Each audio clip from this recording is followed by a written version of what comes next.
Hello guys and welcome back to another episode of Educational Blitz Chess. If you don't know what the series is about, it's basically me commentating every single move I make on the chessboard in order for you to understand the ideas and improve at the game. Stick on until the end because we're going to analyze the game we played in order to fully get the complete analysis of this game, because even I make mistakes.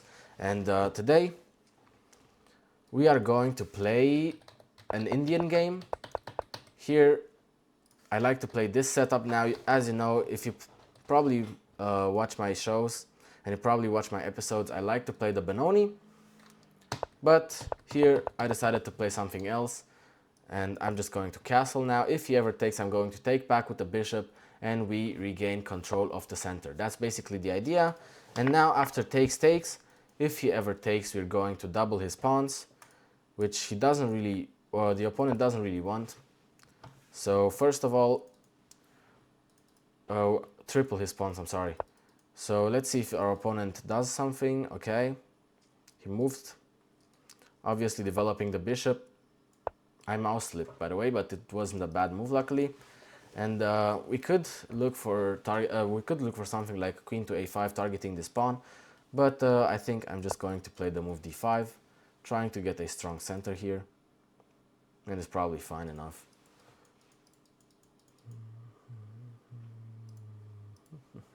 Okay, so what are ideas for our setup? Our ideas for our setup is to bring the queen out this way, or maybe after takes, we're going to free the bishop. Instead, we're just going to develop the knight now because it's no hurry at all. And maybe some move like e5 is actually pretty interesting maybe after takes, because then we can push. So takes, we can push afterwards. If takes, we're going to queen trade. I don't really want that, and let's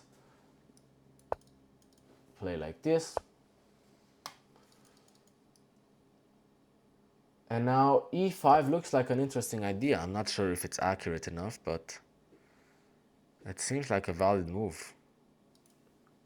e4 takes back, and then I'm going to take like this. If takes, I'm just going to take back, and maybe we could look for push. Push actually looks really good. Okay, so he took back, so there is no pushing now.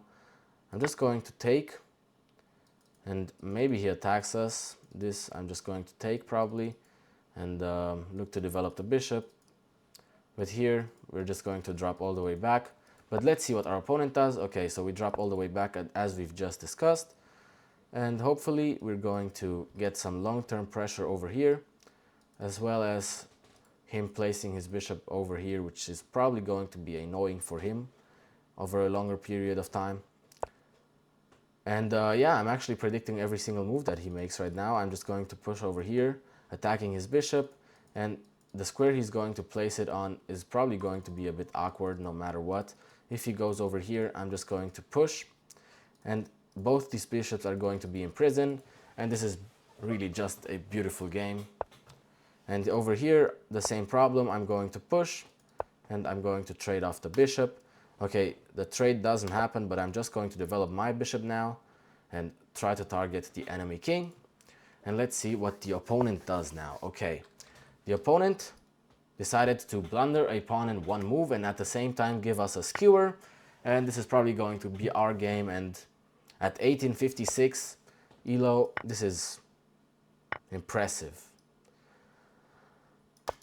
We're just going to centralize our rooks over here and looking to trade pretty soon. So we've got a trade. I'm going to still take the open file because it's protected by the knight. And let's see, what can we get here? Can we get a queen trade? A simple queen trade is probably going to make our life way easier. And no, we are not getting a queen trade, but we're getting a back rank checkmate, and we're going to analyze the game right away. This is an interesting episode. I don't think I've had such an easy game in a long time in Educational Blitz, but we're taking what we can, right? Okay, let's turn on the engine. This was actually a pretty beautiful game. It didn't last long either, so as you can see, e6, beautiful setup. We developed the bishop, and now the move c5. It's called the Nimzo Indian defense. Well, this is the Nimzo Indian defense already. and after he developed something like this. This is the Rubinstein system, but it's only because of this move. So I don't know actually what this is called. On Leech's database it doesn't have a specific name, but what I also like to play is something like this. This is called the Blumenfeld counter gambit. And the Blumenfeld counter, oh no, actually it isn't, wait, I forgot. So what I like to play against this, yeah, it's this knight.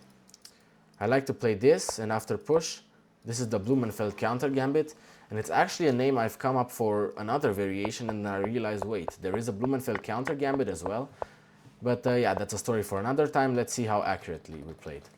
Okay, so we did this, castle, obviously accurate, attacks us take, and I thought we could let this sit, because let's say h6, if he takes, his pawns are tripled, and as you can see, the engine argues that black is, if anything, black is better, but obviously 0.2 advantage is not that significant. I played rook to e1, rook to e8, which is not that accurate. Apparently I was supposed to go here, and after something like this, fianchetto the bishop. Well, that's an interesting idea. I could have gone b6 right away, and I'm going to mark that for my other moves. And you may think that he can take here, but his pawns are still doubled, and you're going to play d5 pretty soon, I believe. Apparently just d6. I thought d5 and you're going to stabilize in the center, but no reason. I almost jumped. Okay, so rook e8. Here, we mouse slipped. I was not sure about playing d5 right away, as you can see, and as you saw. But h6, no way h6 is actually the fourth line. Okay, that's impressive. Mouse slip is not a blunder, but rather a main the fourth engine line. Okay, d5, actually first line now, so we played really accurately here. And instead of taking anything, developing the knight. Wow, beautiful. I really like that. Okay, we get rook to b1. Rook b1, rook b1. Okay, so here I just developed the queen. This is not so accurate. Apparently just b6. I thought there's no reason to play b6 really, because he can't really take. And how is this fine? The engine is making an argument for this. Yeah, bro, no one's playing that. I'm sorry. But let's go here. I was supposed to go back after I just moved my queen. I was supposed to go back. So playing this, wow, big inaccuracy. Okay. Big inaccuracy, he plays here, I bring the queen back, he takes, and if I take back, I'm doing pretty bad here. I cannot take this back, and it's bad. Okay, my opponent luckily didn't do that. So you get takes, takes, takes, and we get takes. Okay, I don't know if I thought about, but I definitely thought about somehow covering up this square. But it didn't really make any sense, so I just took. So after takes, white is better, and he attacks me. Okay. He was supposed to push like this. I go all the way down, and then he really controls this square, and the knight cannot go anywhere where it's pretty well placed. But also, it's hard for a player to play something like this, especially at this ELO rating. I'm not actually sure if a grandmaster would play this, but you can see this line of attack could be interesting for white, and covering it up with the pawn, I don't think that is the go-to move. So I dropped all the way down, and as you can see, I straight away played b5 after predicting that he could probably go here. So b5, and I said that if he goes here, both his bishops are in prison, and as you can see, I correctly said that I was going to have a pretty good advantage. Now here, this is a good positional move. The purpose of this positional move is that you're going to cover up any square that the queen can go to, and it has to go out this way, and it's not really that pleasant for white, because after something like this, you're just going to take the same square, and apparently you don't even take with the rook, but get the passed pawn, obviously. Okay, that didn't happen. He dropped all the way back, but I pushed once again, and now after he went here, I decided to put my bishop on b7, targeting the king. And here my opponent decided to blunder upon one move, which is embarrassing to some extent, but I guess he missed it. So after takes, takes, wow. You can see that this is the top line. Well, it doesn't really matter, but this is really just pattern recognition at this point. I've played enough games to see that these patterns are pretty strong. And this is a good way to simplify because he cannot move the bishop without me trading down, and now it's easier for me to get a win. And did this actually happen in the game? Oh, this actually happened in the game, yeah. I knew that this trade happened, and then I placed here, but I didn't remember where he put his bishop. Okay, so bishop there takes, boom. And yeah, he went here, and it's just a simple checkmate in one. I hope this episode was educational enough. I kept it short. It also was a short game and not much to analyze. But I hope you liked the series. Let me know in the comments below if I should make more videos. And if you have any other ideas, please tell me and I'm happy to try them out.